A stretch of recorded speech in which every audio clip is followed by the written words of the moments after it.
नमस्कार, आप देख रहे हैं नया भारत दर्पण समाचार और मैं हूं आपके साथ ज्योति कनौजिया।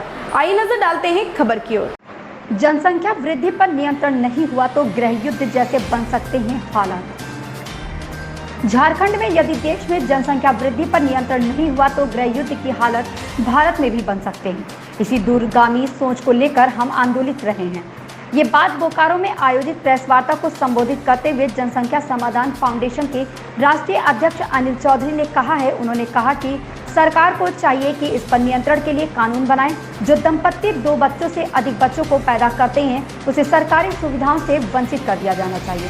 उन्होंने कहा कि आज पूरे देश में ऑक्सीजन की कमी हो गई थी, लोग बेमौत मारे गए। यदि जनसंख्या बैलेंस में होता तो शायद ये नौबत नहीं आती। साथ ही उन्होंने कहा कि भारत की आबादी से संसाधन के कई गुना अधिक हैं। कानून बनाने के लिए सरकार को पहल करनी चाहिए तथा देशवासियों को जनहित के ख्याल से इसका सामना करना चाहिए। संगीता की रिपोर्ट। जनसंख्या समाधान फाउंडेशन पिछले 8 वर्षों से पूरे देश भर में जनसंख्या नियंत्रण कानून की मांग को लेकर आंदोलन चला रहा है। अभी हाल ही में कोरोना काल में हमने देखा है किस प्रकार से ऑक्सीजन की, किस प्रकार से बेड्स की और दूसरी व्यवस्थाओं की कमी पड़ी, संसाधन कम पड़े। इसके पीछे बहुत अधिक आबादी भी एक कारण है। विश्व का मात्र 2.4% भूमि हमारे पास है, 4% जल हमारे पास है, लेकिन भारत 18.4% आबादी का भार वहन कर रहे हैं हम अपने कंधों पर।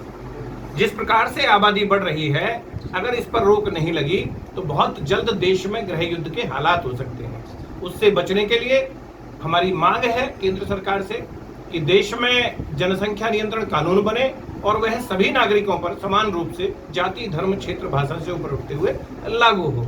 सभी सरकारी सुविधाएं जो उस कानून को तोड़कर अधिक बच्चे उत्पन्न करें, उनकी सभी सरकारी सुविधाएं समाप्त हो, सरकारी सब्सिडी समाप्त हो, साथ साथ उनका मताधिकार से दंपत्ति को वंचित किया जाए, यह मांग है। भारत के राष्ट्रपति जी को इस विषय में उन्होंने वार्ता के लिए बुलाया था, उनसे बातचीत हुई। 125 सांसद जो भारतवर्ष के हैं, उन्होंने इस विषय पर साथ में अपनी संबद्धता जताई है, अपने हस्ताक्षर। छातामाड़ी का रहने वाली है, यहाँ पर फांसी लगा गाड़ी है, मेडिकल कराया जा रहा है, पोस्टमार्टम रिपोर्ट प्राप्त होने पर क्या लग रहा है सर, मौत का कुछ कारण का पता चल पा रहा है? फांसी लगाने से।